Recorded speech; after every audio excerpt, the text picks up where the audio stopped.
Welcome to the Surviving BPD Relationship Breakup Podcast.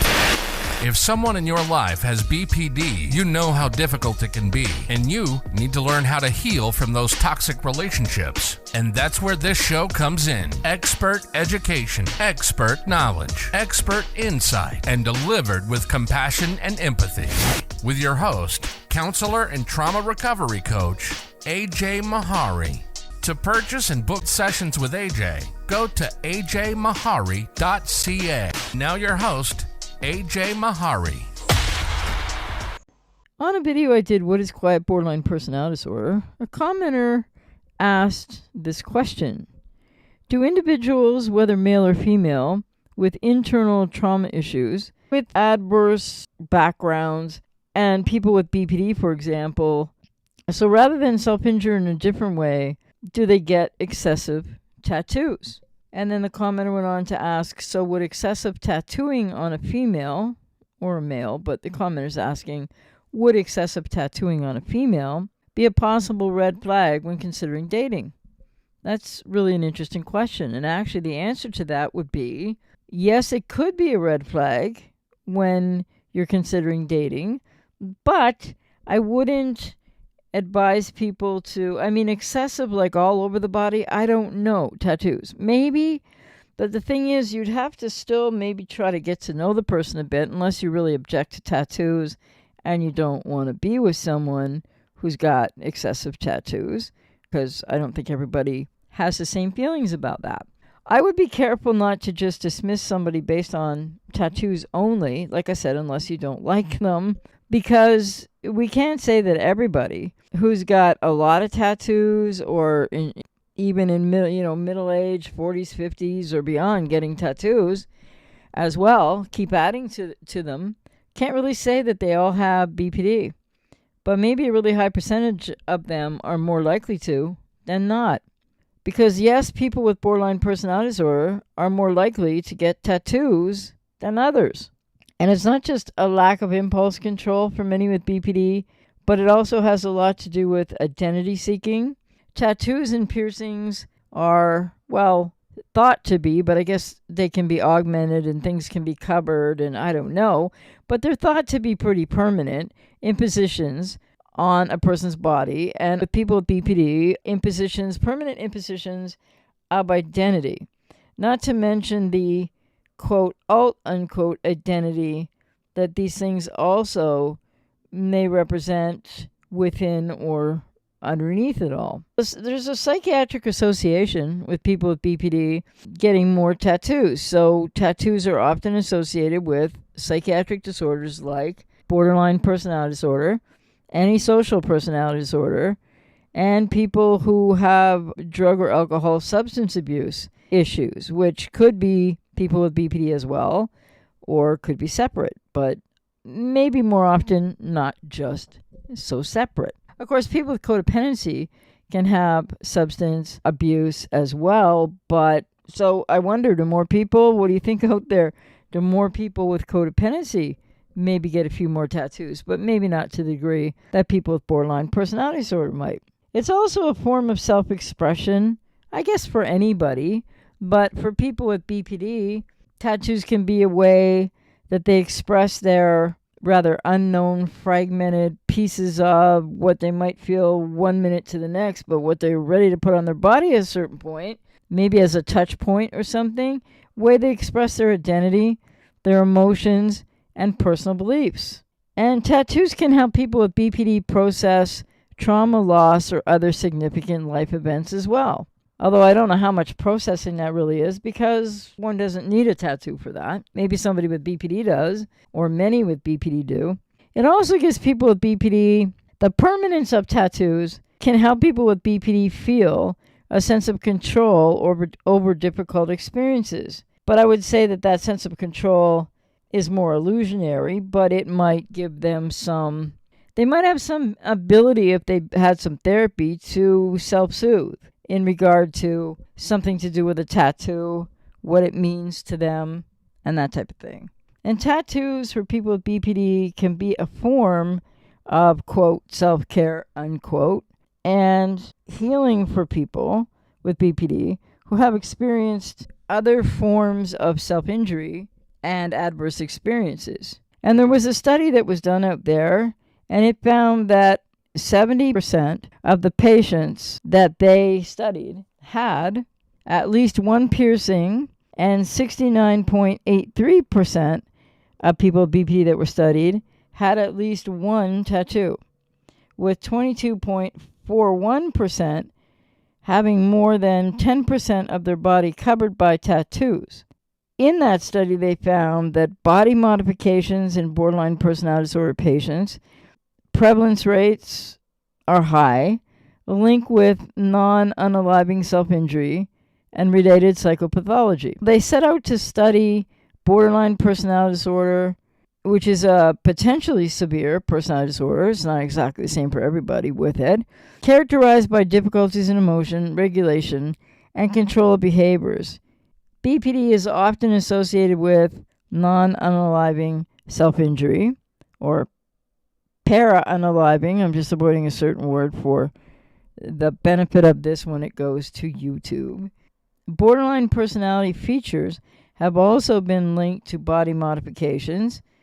However, the prevalence of body modifications and the link between body modifications and non-unaliving self-injury and several psychopathology dimensions, so borderline severity, emotion regulation, impulsivity, for example, remains understudied in patients with BPD.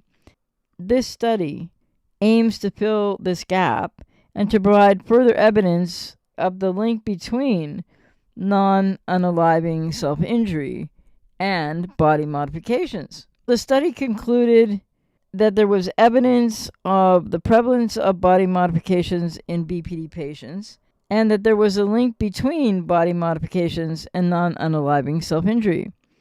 And in this population, people with BPD, it suggested a role that the tattoos may have a role of emotion regulation and the link between both constructs. These results also suggest that tattoos and piercings may be differently linked to specific underlying psychological mechanisms. They believed it called for further consideration of body modifications in the assessment and care of people with borderline personality disorder.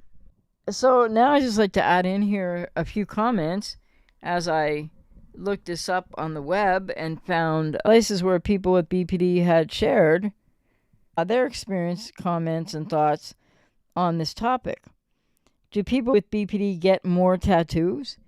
Was the question, and many had a lot to say about that. And so here's a few examples.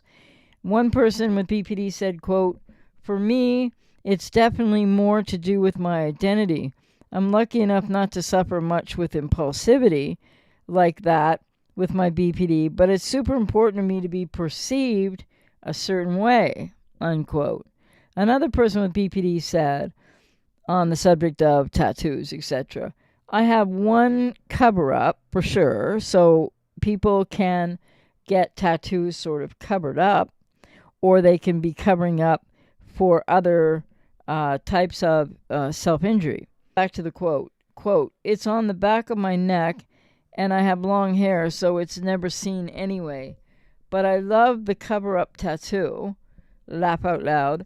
"I love my, quote, mistaken, quote, tattoos, though. There are beautiful stories and life lessons behind them," end quote.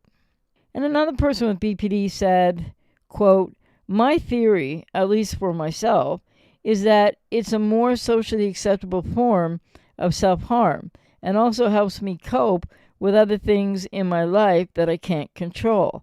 The external pain distracts me from anything internal and makes me feel more alive, but it's also something that I chose and brought upon myself, and it gives me something to focus on after, cleaning and caring for it as it heals. Being able to wear cute jewelry in my piercings is also a much nicer long-term effect than having scars, and people don't question it in the same ways. It's still, sometimes, not always, a bit of a cry for help, but it's a very quiet one because I don't actually want anyone else to do anything about it. I personally have a number of other reasons for some of my piercings and tattoos. They haven't all fallen under the aforementioned categories, but I feel like this was the most BPD-related explanation that I've come up with for myself, end quote. And I find it interesting that this person was saying that it's a more acceptable form of self-harm, and that they were talking about how they would feel more in control and more alive, but at the same time, it could be a bit of a cry for help. Interesting, because some of what that person said seems to not only talk about the tattoos after they've gotten them, but they're speaking more about the process of getting the tattoo. It leads me to wonder, how would they be feeling about the tattoos in general after? And does it satiate enough of why many people with BPD do this body modification, or do this rather different kind of, one could say, or instead of other kinds of self-harm, maybe like the person said, a more socially acceptable form of self-harm. So my point is, it sounds like from this person with BPD who stated what I just quoted, it sounds like they might be the type of person with BPD that many people would be, but not all, wherein they'll have to keep going back to get more and more tattoos because of the feelings associated with the getting of the tattoo versus the having the tattoos, if that makes any sense. And this person with BPD also made mention and comment in that last quoted comment that I read that they liked the feeling of taking care of the tattoo after, cleaning it, I suppose, maybe changing a bandage, taking care of it as it heals. And that's interesting too, because a lot of the reason that speaks to what I know from personal experience a long time ago, but also people with BPD don't know how to soothe themselves. They can't cope with the emotional dysregulation, so they don't know how to soothe it or handle it or contain it. And this person was also saying in that last quote about tending to it, taking care of bandaging and cleaning it when it's healing.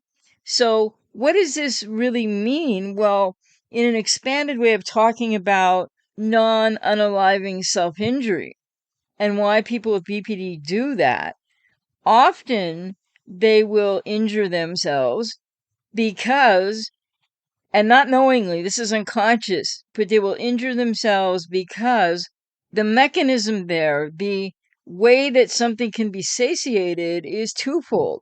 First of all, a lot of people with BPD can't actually feel the feeling of something because with all the emotions they do have, sometimes they're kind of numb and they're not feeling their emotions and they can pile up in a different way, and therefore slicing a finger or part of the arm or whatever have you, when that opening occurs and it bleeds, then they tend to that and they take care of that and they bandage that after, which is really an externalizing out of self-care and self-nurture at first, and then they're actually caring for the wound and themselves after, because there's no emotional understanding or mechanism or way to do that kind of self-soothing just within one's emotions, or whether one's feeling a lot of emotion or maybe not feeling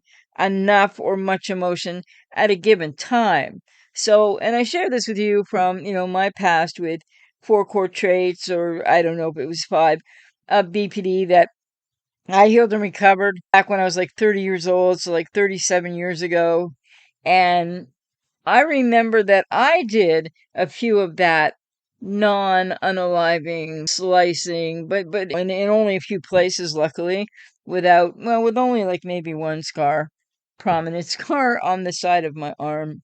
But aside from that, so I know that from the inside out, that doing that non unaliving self-harm to oneself is to let out the pain. It's the way the body can cry for people with BPD. And it's also then a way that they feel safe and okay to tend to themselves.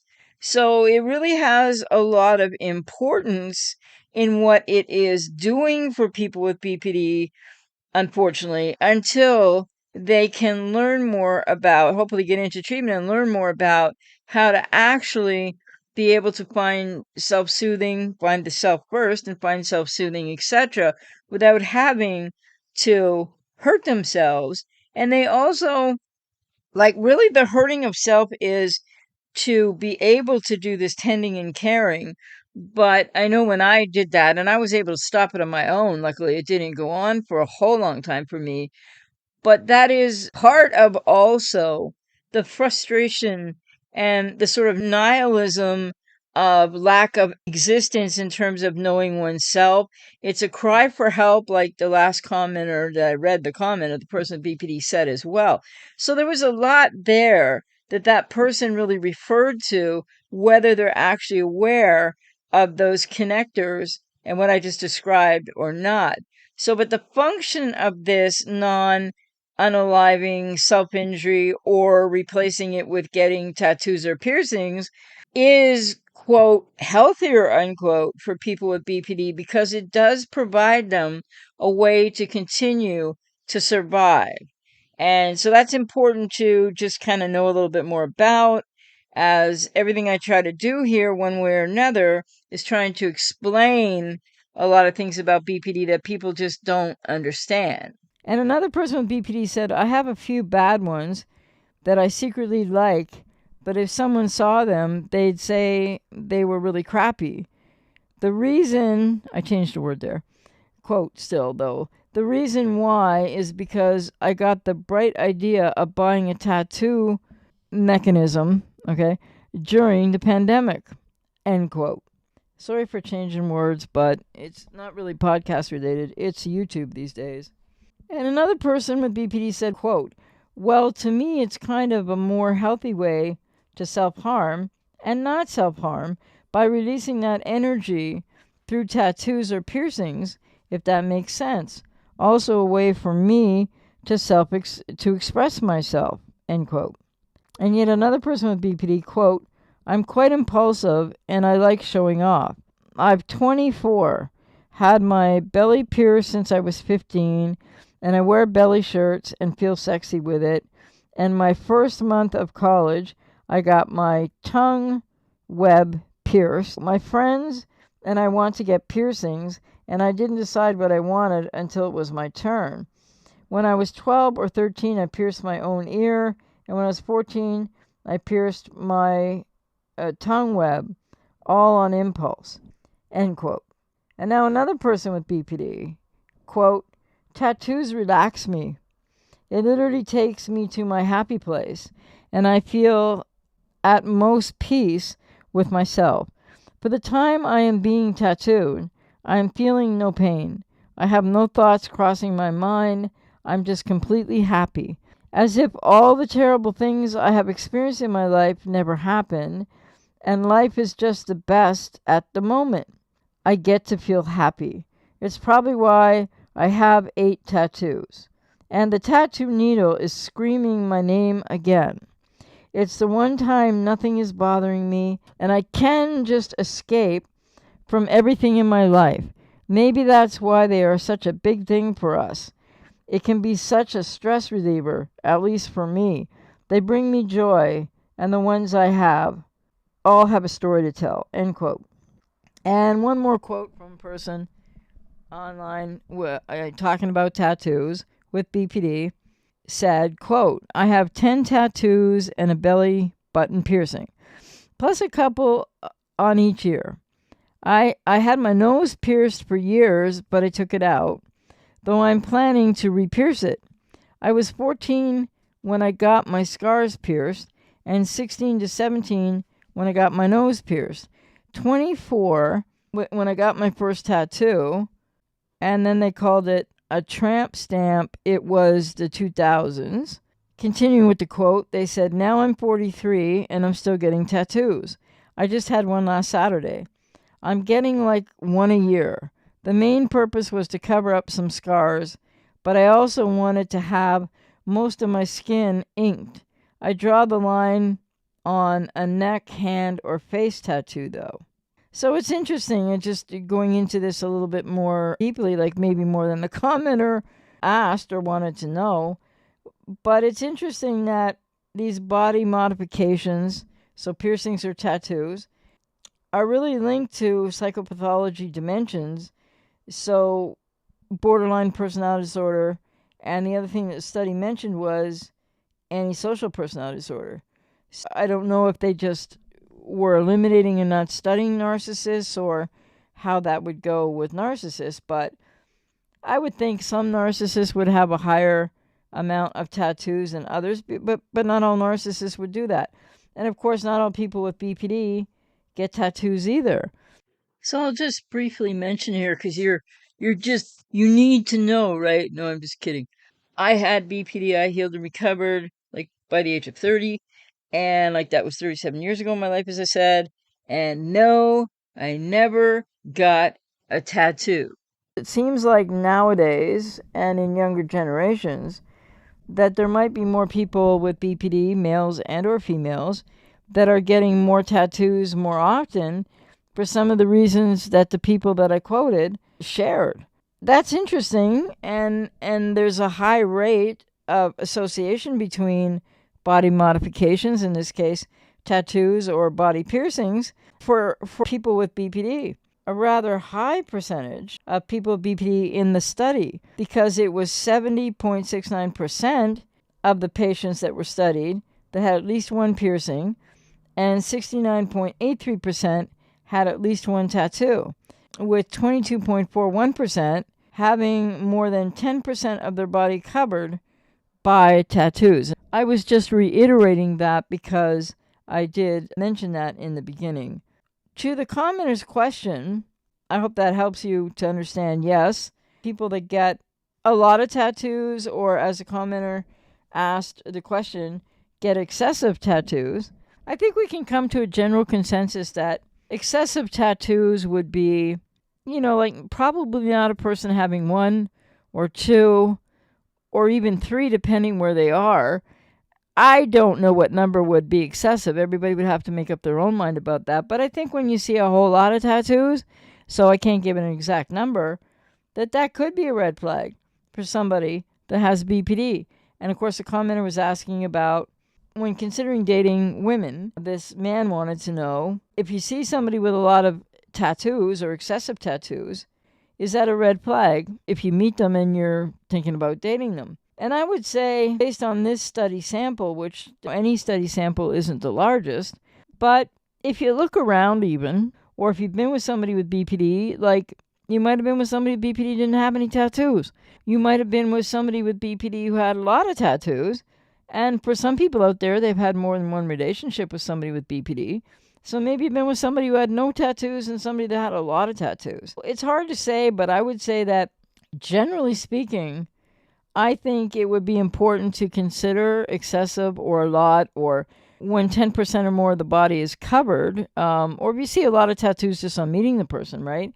Then if you do get intimate with the person and it's like tons all over the place, that could be a big red flag for BPD. So with that said, and in answer to this commenter from a YouTube channel, I would just say you can't let that alone maybe not make you have another date or two to see if there are other red flags. Because so many people with tattoos, if you don't know them, you can't know just on the sighting of tattoos or a lot of tattoos whether they have BPD or not. And I guess the same could be said for if you're trying to avoid a psychopath or people with antisocial personality disorder. I mean, I've seen a lot of people out in the world, just a lot of people in just everyday life are really sporting a lot of tattoos.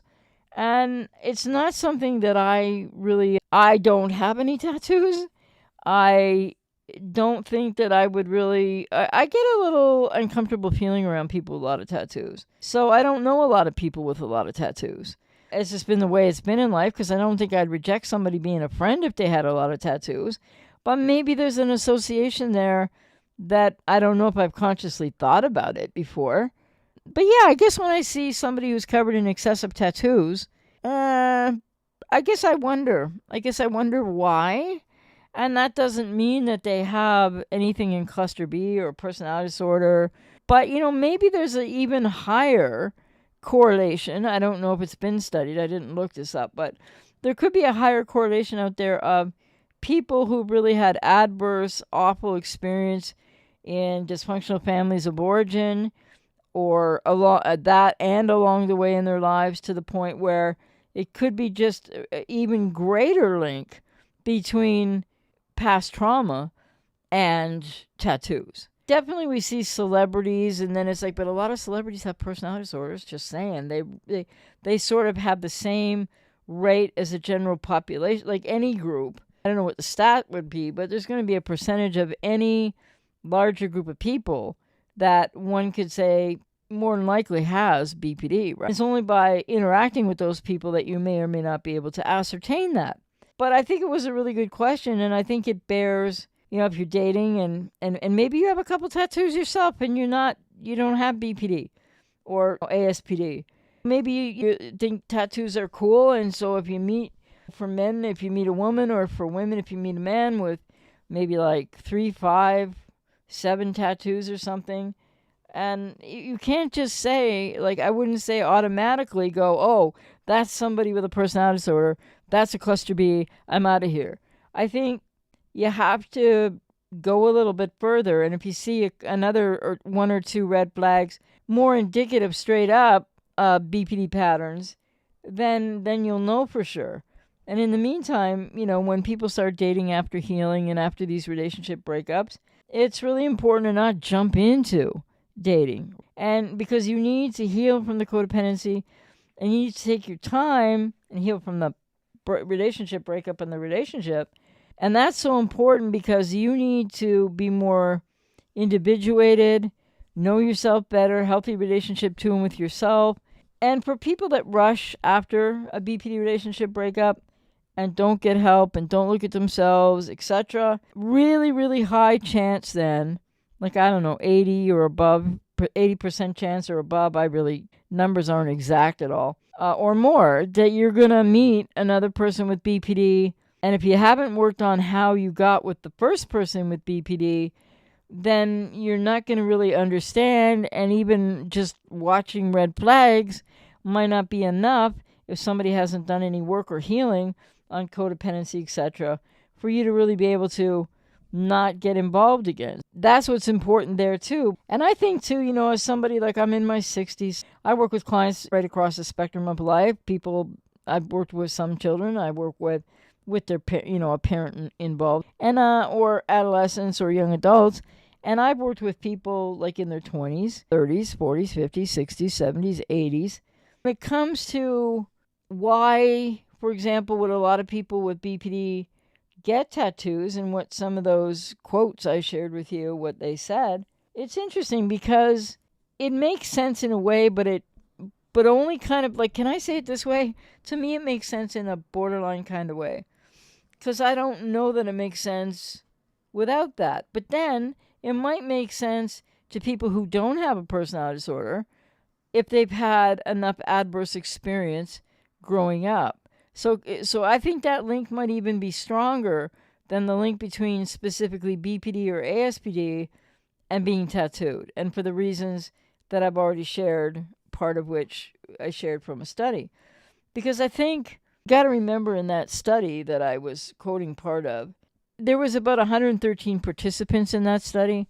This is how they come up with statistics. This is why they're never accurate. This is why they often don't fit any question or anything studied, is because they can be based on 119 people, a sample of 119 people. So that says something, doesn't it? But what does it say about everybody out there? And what does it say about differences in generations? And I know that the last, I don't know about Gen X, but millennials and Gen Z, and I think the next generation coming up is Generation Alpha. I'm not sure. I saw that somewhere recently. I think that the world is different. The way that the family breakdown has exponentially increased. There's more dysfunctional families probably than functional families. and then cluster B, narcissistic, abusive families, etc.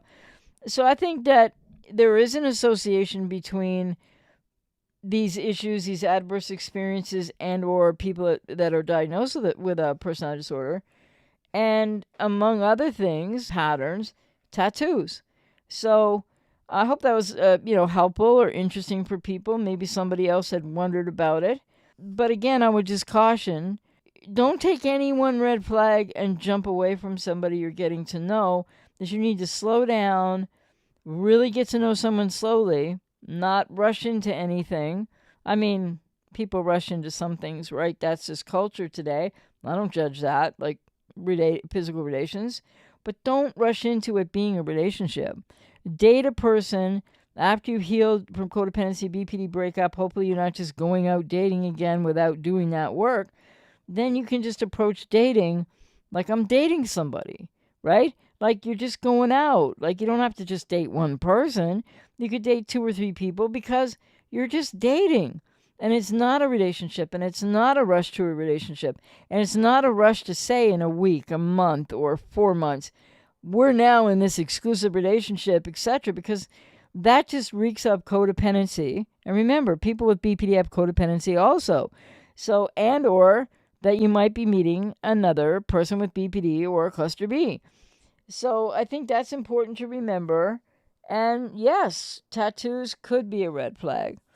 But you might also be meeting a wonderful woman, wonderful man, whoever you're attracted to, right? You might be really meeting this wonderful person who has some tattoos from teen years or whatever, or some really meaningful tattoos, as people like to mark certain occasions in their life, people who don't have a lot of adverse experience or personality disorders.